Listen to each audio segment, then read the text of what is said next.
I already am eating from the trash bin all the time. Hello Zero Books readers, it's me again, Douglas Lane, and I could use a haircut. But this video is the beginning of a new series on Slavoj Žižek. We'll be looking at his book, The Sublime Object of Ideology, giving it a pretty close read. And in an effort to put Žižek's ideas in context, I will be referring to the video game, The Stanley Parable. So, enjoy. Because it's a demand, it's an imperative to enjoy. When Žižek arrived on the scene in 1989 with his book, The Sublime Object of Ideology, the Berlin Wall had just come down, and Francis Fukuyama's essay, The End of History, had just been received with open arms by the neoconservative U.S. establishment. Everyone agreed that Marx was dead and ideological struggle was over. This is a time when the future seems a door you can walk right through, into a room called tomorrow. For the first time in perhaps all history, man does not have to invent a system by which to live. We don't have to talk late into the night about which form of government is better. We don't have to wrest justice from the kings. We only have to summon it from within ourselves. We must act on what we know. The point is that really existing communism had just died, and Žižek, who had been moldering in communist Yugoslavia, was finally free to pursue his sublime object.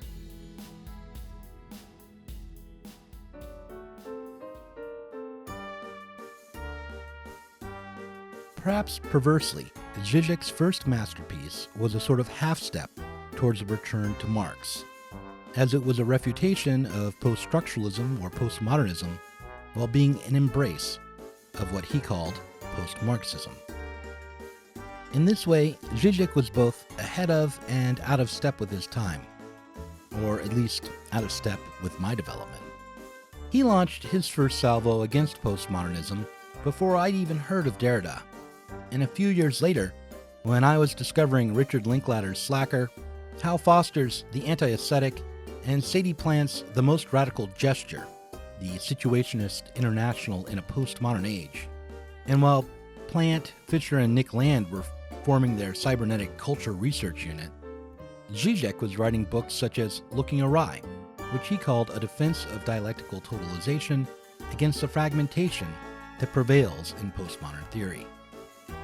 While I was embracing Pomo and anarchism, he was slowly returning to Marx, or at least to Hegel through Lacan. Today, Žižek is a supporter of Zero Books, or at least of some of our authors. For instance, he recently blurbed Ideology in the Virtual City. He wrote, "Video games are gradually recognized as a new cultural form which reaches far beyond mere entertainment. They enact new forms of subjectivity and temporality. However, this fascination with the new form should not render us blind for the fact that, in their content, even at its most magic, video games are firmly rooted in our neoliberal capitalism and faithfully mirror its antimonies." Given that video games are the new cultural form, the newest symptom of our neoliberal society, we'll turn to one of them as we explain Žižek. However, I want to clarify something first. I just said that Žižek's sublime object was a salvo against post-structuralism. But it wasn't just that. Žižek can never contain himself to one target. For instance, at the start of the book, in his introduction, Žižek took aim not at post-structuralism, but at another critic of post-structuralism, or postmodernism, namely Jürgen Habermas.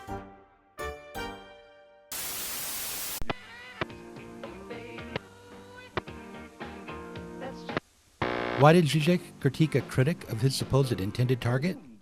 To answer that, we have to have at least some understanding of what both Žižek and Habermas were criticizing. That is, we have to at least try to understand what post-structuralism and or postmodernism is.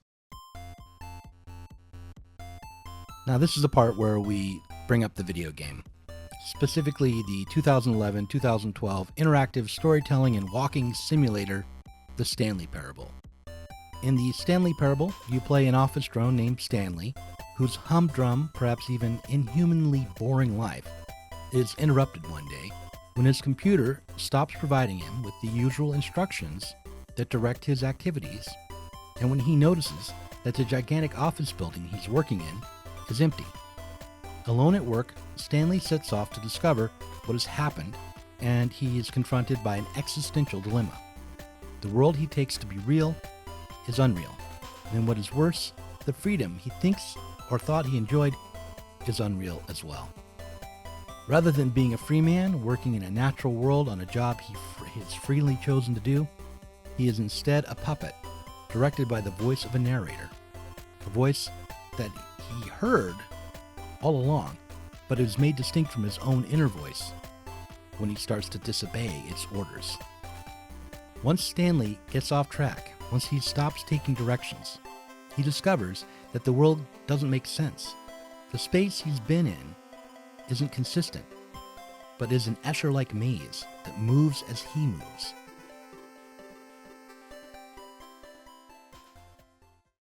Now, I've chosen the Stanley Parable to illustrate the ideas of both Slavoj Žižek and the post-structuralists, because as an overtly philosophical game that forces the player to confront epistemic and metaphysical problems, it is a game that seems built for critical theorists.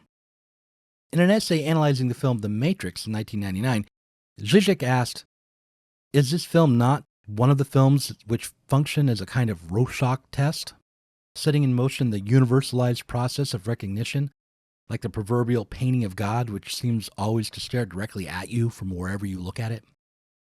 Practically every orientation seems to recognize itself in this film." So I'll paraphrase Žižek here and say that the Stanley Parable is much like the Matrix. It can be taken from multiple perspectives as well. I too can imagine that an Althusserian might be sure that the game's developers had read Althusser on interpolation. I can picture Frankfurt School fans finding a critique of the culture industry in it. New Agers might find that it fits with their view that the world is just a mirage generated by a global mind. Doesn't the Stanley Parable repeat exactly Plato's allegory of the cave? What all of these different approaches to the Stanley Parable would have in common, though, is that they are all attempts to solve the problem of perception, or to put it in a different way, to come to terms with subjectivity. As human beings, we appear to be trapped in our own heads, be cut off from any direct experience of the objective world, and thereby cut off from any direct or natural way to live in the world. Slavoj Žižek's Sublime Object of Ideology is part of a very long series of attempts to come to terms with or overcome this very hard problem of subjectivity. Specifically, it is coming on the scene at the moment when a number of philosophers have attempted to stop trying to answer the question or to solve the problem. A bit like the computer in the old 80s movie War Games, who decides not to start a nuclear war because the game of nuclear war is unwinnable. Philosophers had decided that overcoming the problem of subjectivity was impossible, and that the best that could be done was to investigate and systematize our perceptions without any reference to the outside world. The post-structuralists, as critics of structuralism, had determined that this effort to know our own system of cognition was likewise impossible. What Derrida argued was that the structuralists could no more claim to understand the system that determines our language and ideas objectively than anyone could claim to understand the outside world. Put a different way, Derrida noted that the universal fixed substance that philosophers were questing after before hadn't been done away with by the structuralists, but rather that it had been transformed into speech, into spoken words, which, however arbitrarily, the structuralists associated with fixed and given meanings. In fact, the link between a sign, the sound image, and a signifier, the mental concept, could never be fully established, in just the same way that our subjective experiences can never be shown to be linked or to correspond with an outside world. Neither could the meaning of a given spoken or written word be ascertained.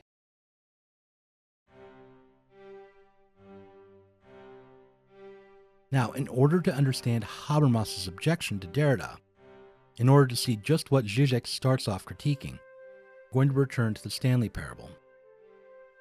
What Habermas points out in his critique of Derrida is that despite this objection that we can't know whether or not our words have meaning, we are nonetheless experiencing a problem. At the risk of stretching the metaphor, Habermas says that Derrida is ignoring that the orders are no longer coming, and that the world has been exposed as unreal, that we are tasked with being free. Derrida might think that we've reached a moment wherein reason and striving could give way to merely following our tastes or feelings, but this would constitute a regression. We can no more simply act on our natural feelings and tastes today than Stanley can return to pressing the buttons his computer commands him to press. In fact, because we now know that to return to pressing buttons will be our choice, we would still be in the same predicament of freedom and uncertainty that we started in.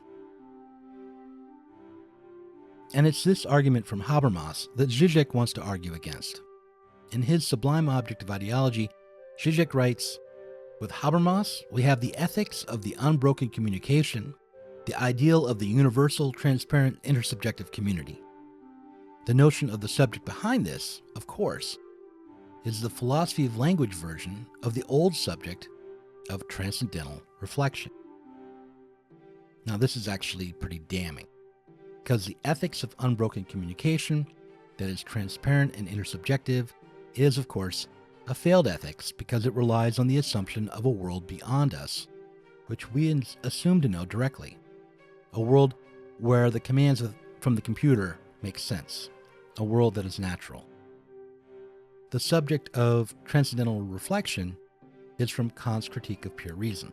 Kant wrote, "Reflection does not concern itself with objects themselves with a view to deriving concepts from them directly, but is that state of mind in which we first set ourselves to discover the subjective conditions under which alone we are able to arrive at concepts.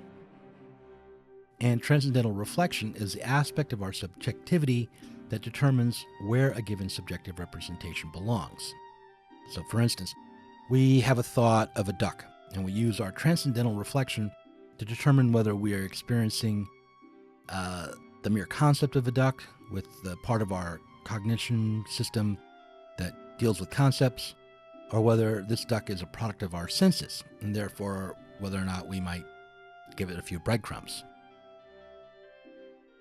By referring to the philosophy of language version of the transcendental subject, Žižek is pointing out how Habermas has merely returned to the structuralism that Derrida and others have overturned. This transcendental reflection can no more easily determine a duck of sensation from a duck of the imagination or of the concept than we can easily determine what is really in the world beyond us and what is only in our heads. To put it a different way, what Žižek notices is that the imperatives to win the game, as we've known it, really have vanished. We cannot know the world directly. The orders have stopped coming, now that the rest of the employees have disappeared, and we are, in fact, stuck in a video game. We can't continue to play as we have before. We can't return to our old project of modernity, because intersubjectivity doesn't work without the assumption of access to objectivity. What Žižek will do instead, as we get past the first few paragraphs of his introduction, is break from Habermas's Kantian refutation of Derrida. That is, Žižek will neither embrace Derrida's turn away from the game we're stuck in, a turn that ends up being a kind of acceptance, nor try to win it as it is, but rather what he'll try to do is discover what there might be about our predicament, there might be in this experience of disorientation that could provide us with some footing. It's this desire to overcome both Habermas's flat-footed acceptance of the idea of beating the Stanley Parable and Derrida's insistence that we should just subjectively and intuitively react to it that Žižek will attempt to get beyond.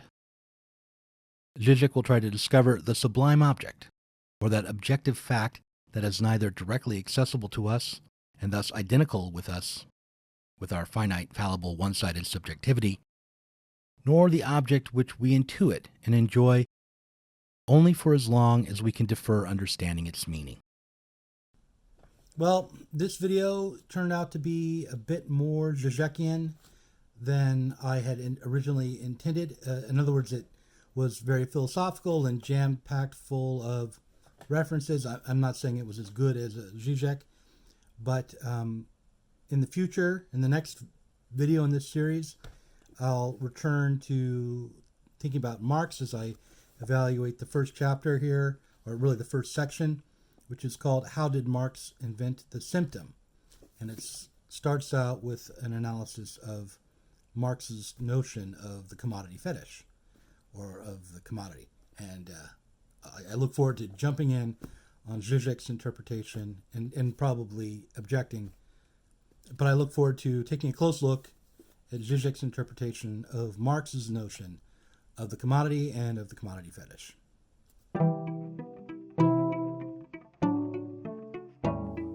Thanks for watching this Zero Books video. If you enjoyed it, subscribe to this channel and click on the notifications bell so that you'll be alerted whenever we release a new video. You should also consider supporting us on Patreon. Our patrons get access to our Inside Zero Books podcast every week and can get access to the Zero Books Book Club and help us to continue making online content from the left.